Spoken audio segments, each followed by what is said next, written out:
Bonjour à tous et bienvenue dans cette nouvelle vidéo horreur. Aujourd'hui, je vous présente 3 histoires d'horreur inspirées des récits du subreddit Let's Not Meet français. Si vous appréciez ce genre de contenu, n'hésitez pas à le montrer en laissant un commentaire, en mettant un pouce en l'air et en vous abonnant à la chaîne. Ne perdons pas de temps et plongeons dans la première histoire. Cette histoire a commencé quand j'étais en 6e, j'avais encore 11 ans à ce moment-là, j'en ai 15 au moment où je raconte cette histoire. C'était pendant l'hiver, donc qui dit hiver dit journée dans la pénombre le matin et le soir, ce qui n'était pas rassurant étant à 15 minutes du collège à pied. Un matin d'hiver je décide donc de partir pour aller au collège comme d'habitude mais en marchant je vois au loin une femme qui marche à contresens c'est-à-dire vers moi. Je continue de marcher et elle s'arrête devant moi, elle avait au moins la trentaine, et me demande « Bonjour, est-ce que vous pouvez me raccompagner chez moi s'il vous plaît car j'ai un peu peur de rentrer seul ». J'étais chamboulé par cette proposition, faut dire que je m'attendais à tout sauf à ça. Je lui réponds que je ne peux pas car je devais aller à l'école et je finis par partir et elle aussi. J'oublie un peu ce qui vient d'arriver et le lendemain je repars en cours et je continue de marcher et je la recroise, sauf que à côté il y avait comme un buisson et j'ai décidé de passer par le buisson pour éviter cette dame. Malheureusement, ça m'a juste rapproché d'elle plus rapidement, pas très perspicace je confirme. Et encore une fois elle s'arrête et me demande encore une fois de la raccompagner chez elle et je dis encore une fois que non sinon je vivais être en retard pour les cours. En rentrant chez moi je décide de raconter à ma mère car ça commençait à m'inquiéter. Le lendemain je vais en cours et ma mère m'accompagne, et bien sûr on recroise la dame et je dois avouer que je me souviens plus trop de ce moment, je me rappelle juste que ma mère a dit à la dame pourquoi demander à une gamine de vous raccompagner sachant que vous êtes une adulte.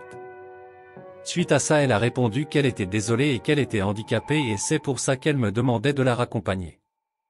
Ce n'était sûrement pas un handicap physique car elle avait visiblement aucun problème, elle parlait peut-être d'un handicap mental. Après ça je ne l'ai plus jamais recroisée. Merci à toi pour ton histoire et on espère que tu t'en es remis. Passons sans transition à la deuxième histoire. Bonjour, l'histoire se déroule lorsque j'avais 10 ans, c'était vers la fin de l'année scolaire donc le début de l'été, j'étais avec quelques amis nous étions à un petit parc de mon quartier qui donne face à une forêt, détail très important pour la suite, mon père avait donné une heure à laquelle je devais rentrer pour souper, donc je rentre à leur demander. Après avoir mangé mon père devait partir donc je lui avais demandé de retourner avec mes amis, j'étais plutôt en forme alors je suis partie à la marche. Arrivé à 30 mètres du parc, environ, je commençais à entendre une femme et 2 jeunes filles qui riaient dans la forêt. En m'approchant du parc je commence à entendre un nouveau rire mais ce n'était pas celui d'un enfant mais lui d'un homme, un rire terrifiant. Je fiche sur place en entendant les rires de la femme et des jeunes filles devenir des cris de panique. Après avoir repris mes esprits je continue à avancer vers le petit parc et j'entends l'homme crier de rage. Je continue pour aller rejoindre mes amis pour savoir qu'est-ce que nous allions faire. J'arrive au niveau du parc mais mes amis ne sont pas là, je commence à paniquer extrêmement fort, j'essaie de reprendre mes esprits, les cris des 2 filles sont complètement arrêtés, il reste plus que les cris de l'homme et de la femme. Au moment où je commence à me calmer l'homme crie « Je vais te tuer » à la femme, à ce moment précis mon corps se fiche complètement et j'ai l'impression que je vais tomber dans les pommes. Les cris s'arrêtent complètement après 30 secondes où j'étais figé sur place. Après quelques instants où qu'il avait aucun son qui sortait de cette forêt je décide de m'approcher au même moment des branches craquent vers ma direction. Ça a été le coup de trop, je suis parti en tapant le plus gros sprint de ma vie en ayant l'air ridicule à courir en essayant de ne pas faire de bruit. En revenant chez moi mon père n'était toujours pas parti donc il m'a demandé pourquoi j'étais déjà de retour, j'ai répondu que mes amis n'étaient plus au parc et l'histoire s'est arrêtée là.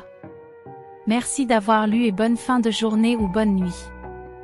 Merci pour ton histoire et force à toi, passons maintenant à la dernière histoire.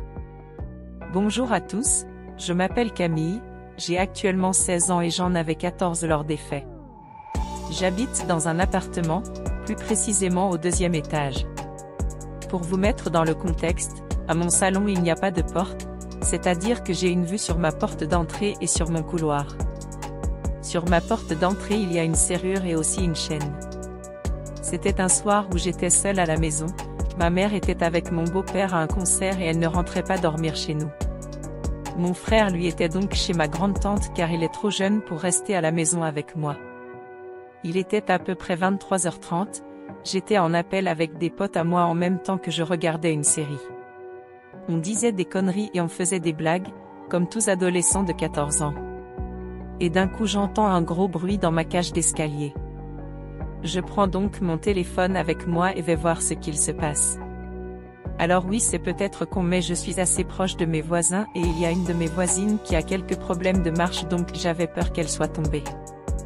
J'ouvre ma porte et premier truc étrange, c'est que la lumière n'est pas allumée. Pourquoi c'est étrange? Parce que si on ne l'allume pas, on ne voit rien. Et la lumière rien 10 minutes avant de s'éteindre automatiquement. Je demande donc si ça va et si personne n'est blessé, mais personne ne me répond. J'hésitais à descendre mais j'avais un mauvais pressentiment, donc je préférais rester près de ma porte. Et au moment où je voulais rallumer la lumière pour voir s'il y avait encore quelqu'un, eh bien justement quelqu'un me répond et il me dit « Non, tout va bien » et il commence à chanter une chanson. Je rentre directement chez moi et mes amis qui avaient compris qu'il se passait quelque chose m'ont donc demandé et si j'allais bien. Je leur ai dit que oui, même si j'avais eu peur, sachant que la voix que j'avais entendue n'appartenait à aucun de mes voisins. Je me suis dit en premier lieu que l'un de mes voisins faisait une fête, sachant que ça arrive souvent, mais le mauvais pressentiment restait là.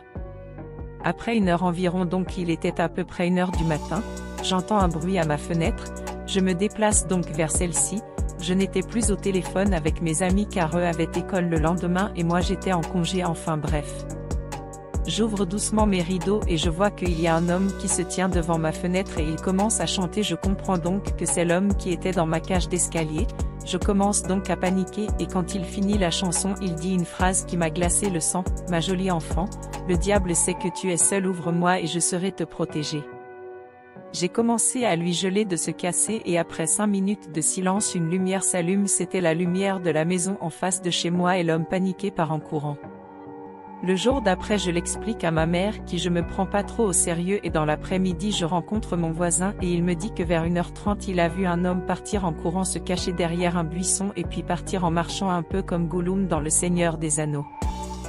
Voilà mon histoire à très traumatisant que je ne reste plus jamais seule chez moi, donc j'invite tout le temps des amis quand je dois rester seule pour X ou X raison. Merci d'avoir suivi la vidéo. Si vous voulez d'autres histoires d'horreur dans le même style, abonnez-vous et laissez des commentaires. À bientôt.